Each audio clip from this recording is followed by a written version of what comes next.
नमस्कार दोस्तों। एक फार्मर भाई का मुझे कमेंट मिला कि 225 फीट लंबे और 32 फीट चौड़े पोल्ट्री शेड में कितने चिक्स जो उनको मिलेंगे। तो दोस्तों हम थोड़ा सा उसका कैलकुलेशन देखेंगे। 225 इंटू 32 का अगर हम गुना करते हैं टोटल 7200 स्क्वायर फीट हो रहा है। उसमें जो है देखिए दोस्तों, मैं अलग अलग कंपनियों का जो है अलग अलग स्टैंडर्ड रहता है। अगर आप आईबी कंपनी से ही अगर आप पूरा सेटअप जो है ईसी अगर करवाएंगे, चूँकि उसका जो है प्रोडक्ट बहुत कॉस्टली होता है, तो बहुत सारे फार्मर भाई उसके कारण जो है इसी सेट का सपना ही छोड़ देते हैं। किंतु अगर कहीं अदर मार्केट से अगर परचेस कर रहे हैं तो वहाँ पे भी जो है देख रहे हैं तो आईबी की तुलना में और ज़्यादा महंगे प्रोडक्ट दे रहे हैं, तो ये जो है फार्मर भाई जो है वहाँ तक पहुँच ही नहीं पा रहा है इसी तक।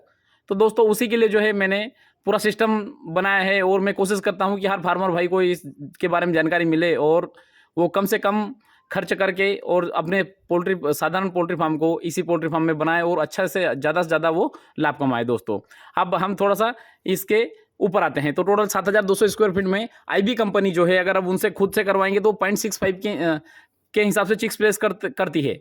किंतु दोस्तों आईबी कंपनी के अलावा भी दूसरी कंपनियां मार्केट में है। अगर हम मान लो खुद से अगर ईसी अगर करते हैं, तो अगर हम प्राइवेट भी अगर करते हैं तो 0.75 स्क्वायर फीट पर बर्ड के हिसाब से आप चिक्स प्लेस कर सकते हैं, या फिर सुगना कंपनी जो है वो 0.75 स्क्वायर फीट के हिसाब से चिक्स प्लेस करती है। तो दोस्तों अगर आप 0.75 स्क्वायर फीट के हिसाब से अगर चिक्स प्लेस कर रहे हैं तो 7200 स्क्वायर फीट में आप 9000 चिक्स प्लेस कर सकते हैं। अब दोस्तों ये तो हो गया आपका कि आप जो है 0.75 स्क्वायर फीट पर बर्ड के हिसाब से आप चिक्स प्लेस कर सकते हैं।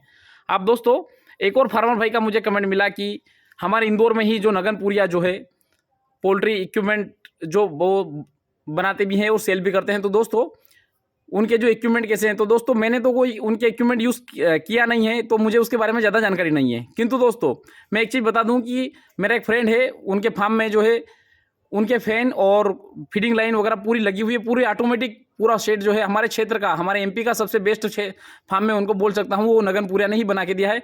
किंतु उनके जो प्रोडक्ट है, उनके भी प्रोडक्ट जो है आईबी के हिसाब से ही है, सब कॉस्टली है, बहुत ज़्यादा कॉस्टली है। दोस्तों मुझे किसी की बुराई नहीं करना है, किंतु जो सत्य है वो मैं आपको सही चीज़ बताना चाहूँगा। और एक और चीज़ मैं बताऊँ, अगर आप उनसे अगर पानी की लाइन अगर आप पूछेंगे या फिर अगर आप एग्जॉस्ट फैन कहीं उनसे अगर खरीदने का बोलेंगे, तो मैंने उनका जो बिहेव जो देखा है, मैंने भी उनसे बात की। दोस्तों मेरा उद्देश्य ये नहीं कि वो मतलब मैं उनकी बुराई करूं, जो चीज़ में है मैंने सत्य वो मैंने बता दिया कि उनका जो फार्म जो नगनपुरिया सर ने जो बनाया वो बहुत ही शानदार बनाया, हमारे एमपी क्षेत्र का बेस्ट फार्म बताया कि उनको, किंतु उनके जो प्रोडक्ट है हर एक आदमी की रेंज से बाहर है।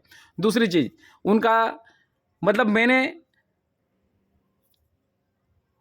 उनसे एक बार मेरे इसमें ज्वाइंटर स्क्वायर पाइप के जो निपल सिस्टम के ज्वाइंटर खराब हो गए थे और वहाँ से पानी लीकेज हो रहा था, तो मैंने उनसे ज्वाइंटर जो मांगे थे और निपल विंच भी मैं उनसे मांगी थी, तो उन्होंने निपल विंच भी मुझे स्पष्ट मना कर दिया कि नहीं हमारे पास में नहीं है, जबकि उनके पास में थी। और स्क्वायर पाइप जो स्क्वायर कपलर जो थे उनके पास में थे, बट उन्होंने नहीं दिया। तो उनका जो बिहेवियर है वो सपोर्टिव बिहेवियर नहीं है। मैंने उनको बताया था कि मैंने निपल सिस्टम जो है कोयम्बटूर मयूरा इंडस्ट्री से परचेस किया, तो उनको गलत लगा कि इन्होंने मतलब वहाँ से प्रोडक्ट क्यों बुलवाए, जबकि वहाँ के प्रोडक्ट सस्ते थे, नगनपुरिया सर के प्रोडक्ट महंगे थे। तो उसके कारण जो जहाँ पे स्वाभाविक सी बात है, जहाँ पे वर्जिन प्लास्टिक मिल रही है, जहाँ पे अच्छा प्रोडक्ट मिल रहा है, सस्ता प्रोडक्ट मिल रहा है, आदमी वहीं से परचेस करेगा। तो उनका इस कंडीशन में जो है व्यवहार सपोर्टिव नहीं था। बाकी उनके प्रोडक्ट अच्छे हैं, मेरे फ्रेंड के फार्म में बढ़िया तरीके से चल भी रहे हैं और बढ़िया तरीके से काम भी हो रहा है। किंतु जो वास्तविकता है वो चीज़ें मैंने आपको बता दी है। दोस्तों अब एक और चीज़ मैं आपको बताना चाहूँगा कि एक और फार्मर भाई का मुझे कमेंट मिला था कि आईबी कंपनी के साथ में आईबी कंपनी के साथ में जो है इंटीग्रेशन करना कैसा रहेगा। तो दोस्तों आईबी कंपनी इंटीग्रेशन में हमारे इंडिया में दूसरे नंबर पर है और पहले नंबर पे अभी भी जो है सुगना बनी हुई है इंटीग्रेशन की फार्मिंग में। आईबी बहुत बढ़िया कंपनी, इंटीग्रेशन में बहुत अच्छा पैसा देती है। हमारे कुछ रिलेटिव्स भी कुछ फ्रेंड भी जो आईबी कंपनी से जुड़कर बहुत बढ़िया तरीके से पैसा कमा रहे हैं। और आईबी कंपनी अगर आपके क्षेत्र में है और अगर उनसे आप जुड़ना चाह रहे हैं तो बिल्कुल दोस्तों जुड़ सकते हैं और काम कर सकते हैं, कोई दिक्कत नहीं है। आईबी कंपनी बहुत अच्छा स्टैंडर्ड मेंटेन करती है, पैसा भी अच्छा देती है। किंतु एक समस्या है, अगर मान लो हमारे फार्म का अगर बेच बिगड़ गया तो आईबी कंपनी रिकवरी भी निकाल देती है। दोस्तों जो अच्छी चीज़ है मैंने वो उसके बारे में अच्छी चीज़ बता दी, जो चीज़ नेगेटिव है वो मैंने नेगेटिव भी बता दिया। अब एक और चीज़ दोस्तों, एक भाई है पीताम्बर साहू, उनका रेगुलर मुझे कमेंट मिलता रहता है कि एक टाइमर से कितने आप एग्जॉस्ट फैन चला सकते हैं। दोस्तों एक टाइमर से आपके ऊपर डिपेंड है, आप 1 या 2 या 3 एग्जॉस्ट फैन मैक्सिमम चला सकते हैं, क्योंकि वो भी एक कॉन्ट्रैक्टर जो है उसमें टाइमर में भी जो है वो एम्पियर पे आता है। आप जो है 9 एम्पियर से ज़्यादा अगर लोड आप देंगे तो जो है वो उससे ज़्यादा नहीं चला पाएगा। तो इसके कारण जो है टाइमर के ऊपर भी जो है दोस्तों आप मैक्सिमम 1 फैन, 2 फैन या 3 फैन आप चला सकते हैं। अब इसी के साथ दोस्तों और बहुत सारे फार्मर भाई हैं जिनके कमेंट है वो अलग अलग हैं, मैं उनको जो है रीड करके और मैं कोशिश करता हूं उनका जवाब देने, उनका जो है कमेंट का जवाब देने का। किंतु दोस्तों एक और चीज़ मैं बता दूं कि जो कल मैंने एक वीडियो बनाया था टाइमर के ऊपर, दोस्तों वो रात में बनाया था और किसी कारणवश जो है उनकी जो वायरिंग मैं प्रॉपर तरीके से आपको बता नहीं पाया हूं। तो मैं कोशिश करता हूं दोस्तों दिन में वीडियो बनाने की और मैं आपको वायरिंग प्रॉपर तरीके से करके मैं आपको बताऊँगा। मेरी कोशिश यही है दोस्तों कि मैं अगर समझ में नहीं आया तो फिर मेरा वीडियो बनाने का कोई मतलब नहीं है दोस्तों।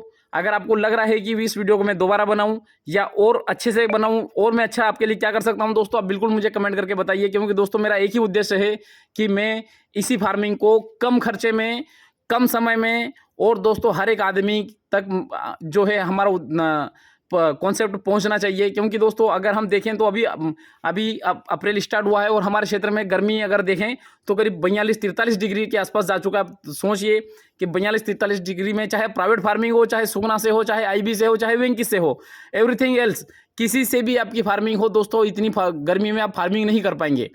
मेरा इसी सेट होने के बावजूद भी जो है मैं 12 डिग्री कंट्रोल करने के बाद में भी अब 42 डिग्री टेम्परेचर है। अब उसको 9,000 स्क्वायर फीट में आप कितने पंखे से आप कितने एडजस्ट कर पाओगे। तो दोस्तों उसके बाद में भी मैं बड़ी मुश्किल से 12 डिग्री जो है टेम्परेचर कंप्लीट कर पा रहा हूँ और उसके कारण भी ये बर्ड कभी कभी कहीं कहीं पे लास्ट में पेंटिंग कर रहा है। तो दोस्तों अब सोचो जो ओपन फार्मर है उनके साथ में मतलब कितना बड़ी समस्या हो रही होगी। और कंपनी से है तो ठीक है, हम ये हो सकता है कि चलो ठीक है कंपनी जो है नुकसान सहन कर सकती है, किंतु प्राइवेट फार्मर क्या करेगा। प्राइवेट फार्मर 50 रुपये का बच्चा अगर वो 40 दिन का है और अगर 2 किलो का होकर मर जाएगा तो प्राइवेट फार्मर ऐसे ही रोड पे आ जाएगा। दोस्तों ये सत्यता है, जो चीज़ मैं प्रैक्टिकली जो अनुभव है वो वही चीज़ आपको बता रहा हूँ दोस्तों। तो इसलिए है मेरा उद्देश्य है कि आपको अगर वीडियो में अगर कोई समस्या लग रही है और कुछ समझ में नहीं आ रहा, बिल्कुल दोस्तों आप मुझे एक बार नहीं 10 बार कमेंट करके पूछिए, मैं आपका जवाब दूंगा। ये मेरी ड्यूटी है जवाब देना और ये आपका हक है आप मुझसे सवाल करना दोस्तों। तभी तो होगा कि मतलब मैंने जिस उद्देश्य से मैं वीडियो बना रहा हूँ और जिस उद्देश्य से मैंने चैनल चालू किया है दोस्तों, आपको जो है सही जानकारी देने के लिए किया है। तो दोस्तों इसी के साथ मैं वीडियो समाप्त करना चाहूँगा। धन्यवाद।